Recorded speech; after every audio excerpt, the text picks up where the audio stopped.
All right, ladies and gentlemen, we got 10 minutes straight of Larry Bird facts that will change my mind, of course. It already changed your mind on who's the GOAT. Let's get it. With a 6'9" frame and an unparalleled basketball IQ, Larry Bird was a force to be reckoned with on the court. His silky smooth shooting stroke, combined with a fierce competitive spirit, made him one of the most feared and respected players of his era. Beyond the numbers and accolades, Larry Bird's impact on the game extends far beyond his statistical achievements. He embodied the blue-collar work ethic and the never-say-die attitude of the heartland. His grit, determination, and clutch performances in critical moments became the stuff of legends. Welcome to the Nice. Squad Dawkins channel. Here we give you 10 straight minutes of awesome facts on the great Larry Bird. Nobody, nobody worked as hard as Larry. He was the first guy there. He was the last guy to leave. He wore that body out with the jumpers and the running and the movement and the Hey, shout out to Bill Walton, man. Rest in peace. The sixth man on the Celtics. concentration and the focus and the discipline and the sacrifice.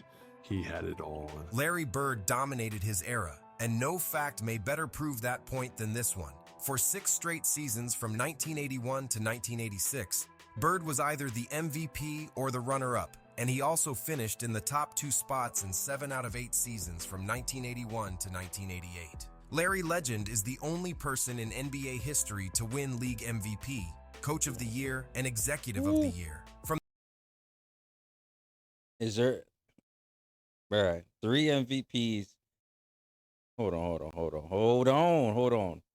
Wait a NBA second. history to win League MVP, Coach of the Year, and Executive of the Year. From the Bruh. 1984-85 season through the 1987-88 season, Larry shot 51.7% from the field, 41.4% from three-point range, and 90.1% from the free throw line.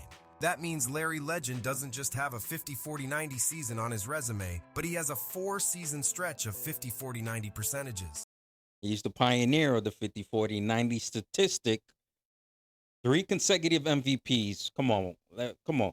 We got 3 NBA championships, executive of the year. Then you also got coach of the year. The accolades, it could just go down the line for this guy. You get me? You know, I'm pretty sure everyone has a different criteria for the greatest of all time. But come on, how can we not put Larry Bird on the list? Not only accolades wise, his mentality, what he brought to the game of basketball, right? From each aspect that you could put, from clutch, from scoring to rebounding, assist, leadership, like just, it, the list just goes on and on. So how can we not include him on the list? MJ said it best. Larry's the GOAT, right? We know MJ did what he did, 6-0 in the finals, right? 2 3-peats, a Chicago Bulls dynasty, scoring titles, all of the above.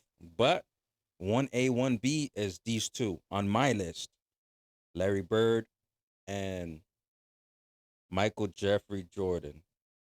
During that stretch, he averaged 28.1 points per game. Other than the great Steph Curry and Kevin Durant, no player has ever scored that many points per game in a single season while putting up 50-40-90 percentages. And again, Larry did that over a 4-year stretch.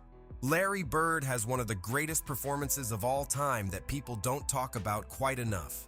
Officially, only 4 players in NBA history have ever achieved the incredible quadruple-double, and Larry Legend was very close to joining this elite few. It was on February 18, 1985 against the Utah Jazz. According to Larry himself, this may have been the greatest game of his career as he poured in 30 points, 12 rebounds, 10 assists, 9 steals, and 2 blocks on 59.1.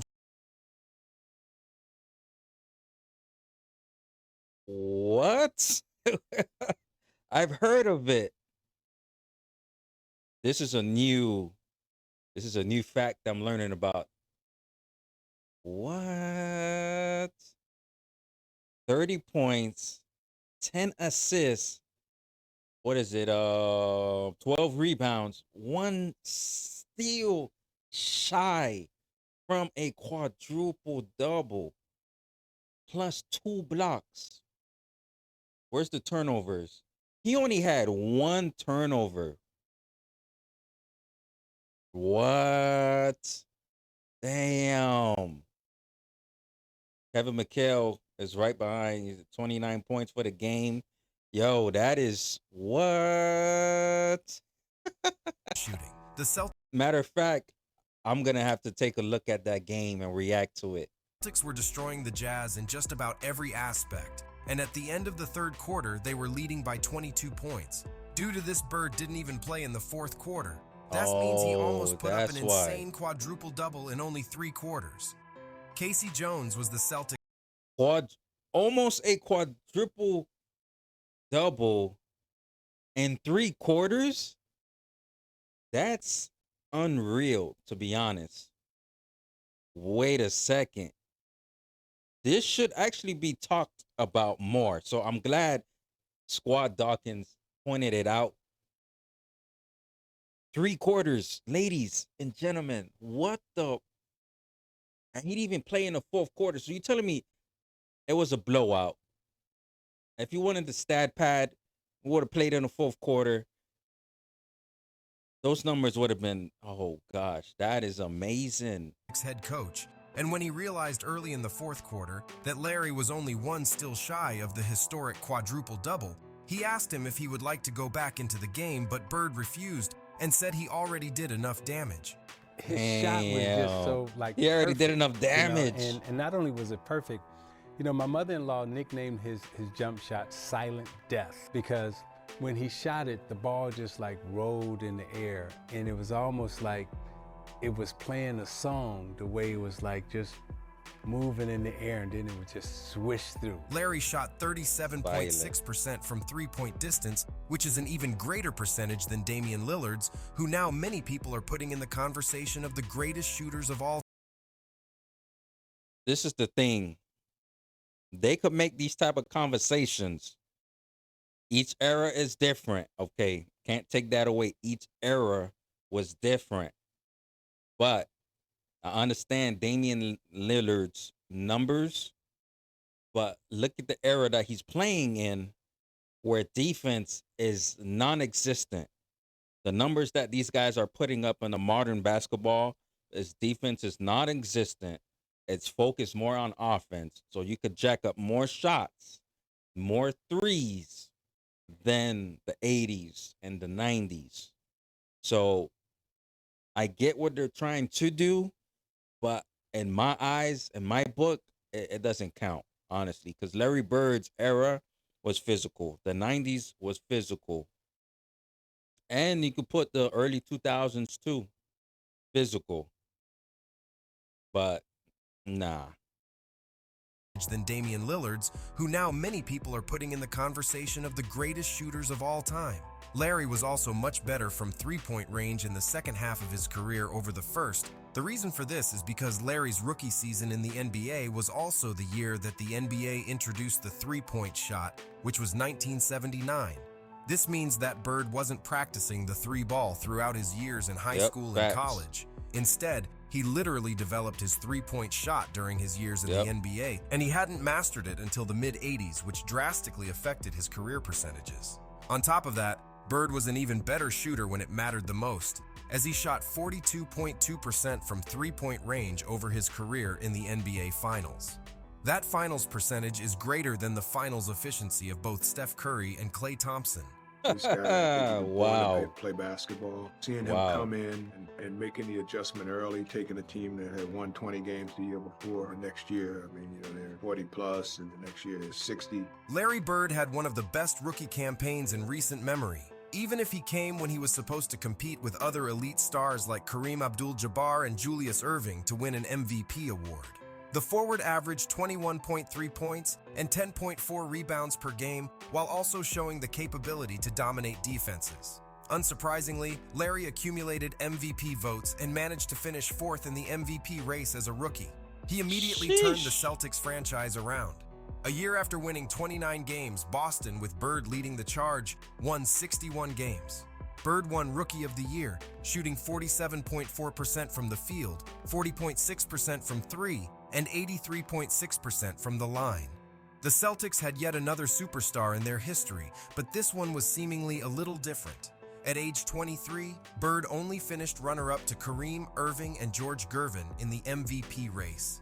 In the Hold on. There's nothing wrong with finishing up runner up in the race, but come on, man. He either won it or he was runner up throughout his career. That is crazy. And then to piggyback back on the scoring, like they're trying to make the top scoring list with players in it, but honestly, we got to take into account the defense that's being defended against players like between the 80s eras, the 90s, and modern basketball. You got to take that into account because come on, man. You're able to jack up more threes. Defense is not as tight as it is modern wise. So with the 3-point line being introduced his rookie year and him being able to adjust to it, having a higher percentage than league average says a lot. Bro, man, this guy, I hope people understand. Got to give credit where credit is due to Larry Joe Bird, man. 1980-81 season, a year after making the Eastern Conference Finals with rookie Bird on the squad as the best rookie in the league, the Boston Celtics once again had their star for the season. Bird went out with a bang, competing in 82 games. The forward's numbers were very consistent, as he posted 21.2 points and 10.9 rebounds per game, while leading the Celtics to the best record in the East. No team could stop the player when he was cooking as a scorer, passer, and rebounder.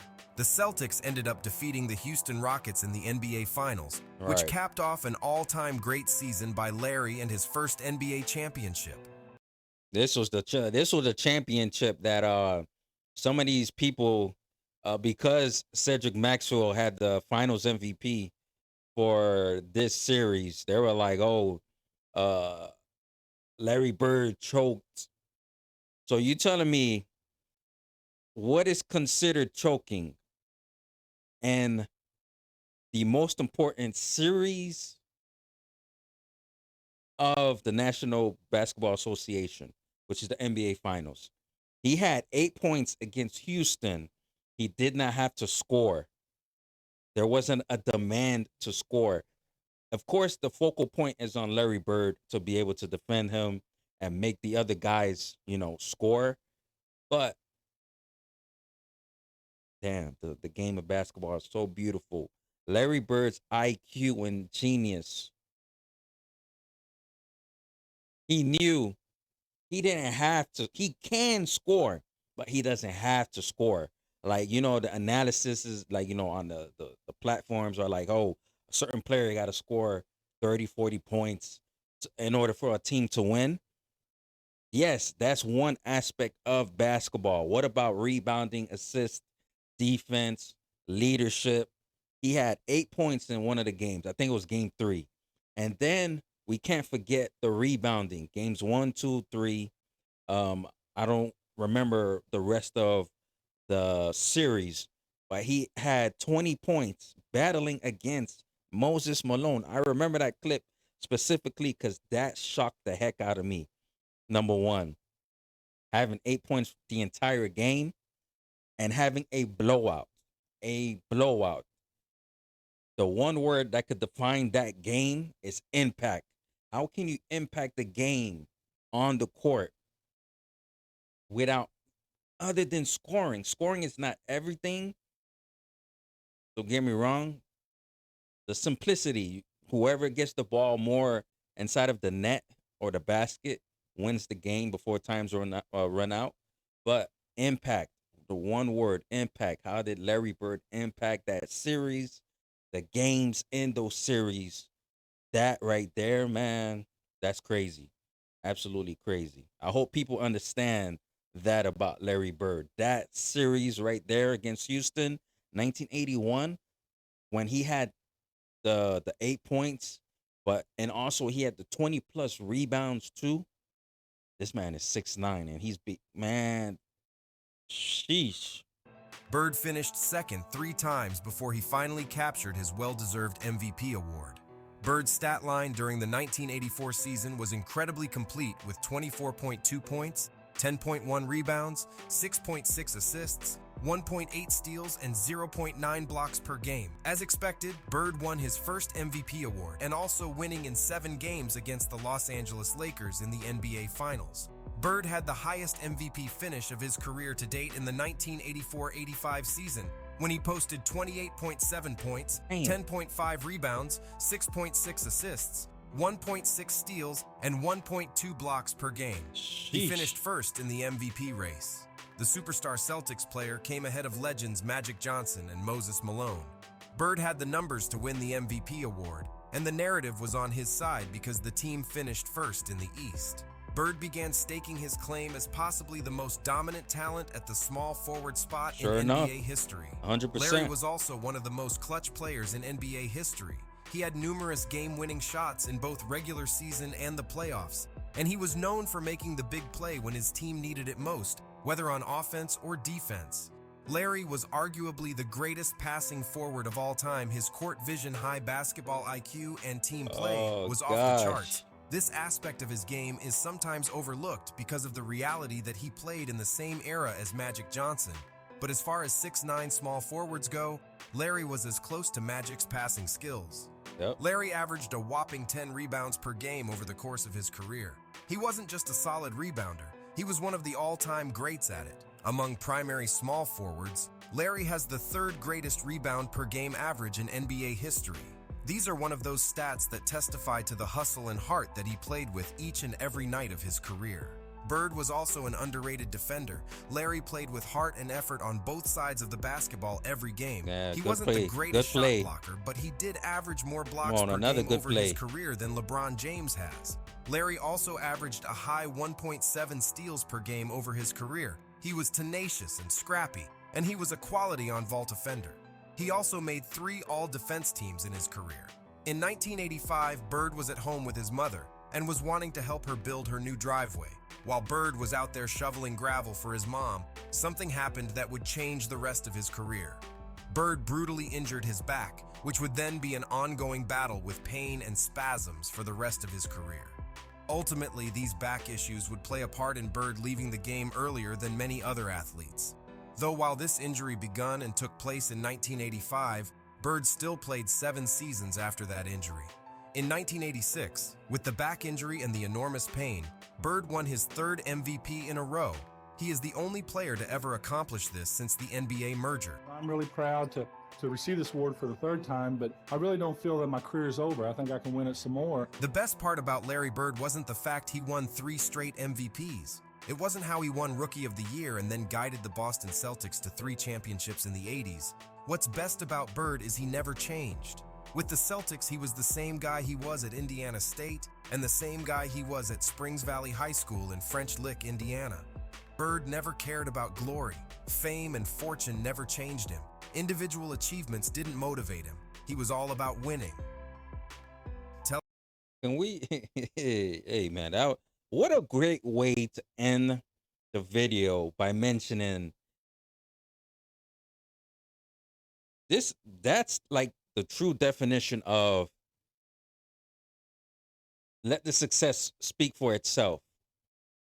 No matter what you college, professional, played the same personality. There was no ego. There was no diva attitude. There was nothing. There's straight humility. All he cared about was winning, doing whatever it took to win, whether it's 8 points, 10 rebounds, 10 assists, or 30 points, 10 rebounds, 6 assists, like whatever it was to win the game. And the way he played the game, the accolades followed him. It followed him along the way. I like that, man. The MVPs, all the individual like accolades and stuff. Players could be like, man, hey, yo, I did that, man. But what he cared about was just winning. championships, teamwork, bruh. This is Tell us in the comments, what is your favorite Larry Bird moment? And if you enjoy this video, hit the like button, share, and subscribe. For even more basketball content, subscribe to our other channels, Free Dawkins and Vintage Dawkins, and follow us on social media. let's hold on, man. We got Squad Dawkins, we got Free Dawkins, we got Vintage Dawkins. I mostly knew about Vintage Dawkins for vintage NBA games. All right. So, hey, shout out to the content creator for this one, man. And shout out to the subscribers that recommended it to me too. You guys are a part of the success of the channel. Man, that was a good video. That was a really good video. One thing I don't normally do in my videos is go down to the comment section and see what's going on. Here we got the first one. As a Piston fan, there's no player I hated more than Larry Bird. What? Wow. It says he never missed with the games on the line. Of course not. That's clutch. He was unbelievable. All right, here we go. This was another comment. My favorite Larry Bird moment was when he scored 60 points against the Hawks. He was so hot that the Hawks bench was giving each other high fives. Oh yeah. I remember that. Was that during the playoff series where they were celebrating because they thought they won? But then Larry Bird was on fire. I think that was the game. I think that was the game. Now, a formula for the game of basketball as Red Auerbach, man. Hey, Red Auerbach, basketball icon, the pioneer, the architect of the Boston Celtics. He said it's simple. Basketball, play the right way. Basketball is simple. Hey, that's what Larry Bird was doing too. Basketball is simple. Give it your all and play to win. Play to win. No matter what. No matter what and how you win too. Dang. That is one thing that I really like is I like to analyze the impact of certain basketball players. Of course, we got the top ones, the Magics, the Larry Birds, the MJs, the Charles Barkley, the Dr. J's. The list could just go on and on. Kareem, Wilt, Bill Russell. I like to analyze the impact. How did they play the game? Right? Individually and different categories. Team wise, man, especially Larry Bird being a rookie coming into the organization and it changed overnight. Larry Bird was not selfish at all. He wasn't stat padding. He wasn't doing none of that certain other players would want to do individual wise. Oh, I got to get my 30 points a game. The way he played and the way he impacted the organization, the way he impacted the players around him, the coaches. Oh, and guess what? The way he impacted the opponents. The opponents feared Larry Bird more than any other player. That says a lot. And guess what? He's still going to be talked about generations, generations after generations. Move, man. Not too many rookies could come in. I've been saying it time and time again. Not too many rookies could come in into an organization and make an impact. Sometimes they get a slow start. Year one, year two, year three, they probably starting to, they get the feel for the game of basketball. But my thing is, basketball is simple. So how are some of these players are not able to adjust going to different levels? There's middle school, high school, there's college, and then of course, before all of that is AAU, and then after college is professional. But I'm just thinking the game of basketball is simple, unless it's like it's because of certain players like play style, they're not able to adjust to certain systems, coaching styles, and also other players around them. So I don't know. I'm just rambling right now, but hey, guys, man, hit that like button. Definitely, I love this video right here. Thank you for recommending it too. Okay, and I'll catch you guys on the next reaction. All right, God bless.